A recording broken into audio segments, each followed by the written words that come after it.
ఈరోజు మా ఫ్రెండ్ ఆది బర్త్డే సందర్భంగా కొండకర్ల దగ్గర ఏచా ఫౌండేషన్ దగ్గర అనాథాశ్రమంకి ఫుడ్ ఇవ్వడం జరిగింది.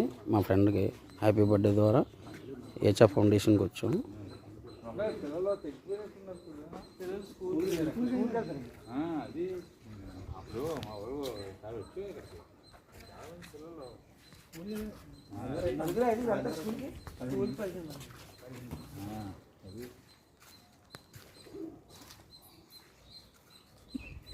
రూమ్స్ ఓపెన్ చేసి లేవు.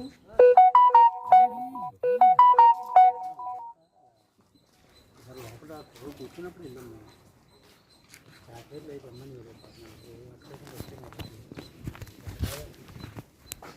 ఎవరైనా డొనేట్ చేస్తే ఇక్కడ చాలా ఆహ్లాదకరమైన వాతావరణం ఉందండి.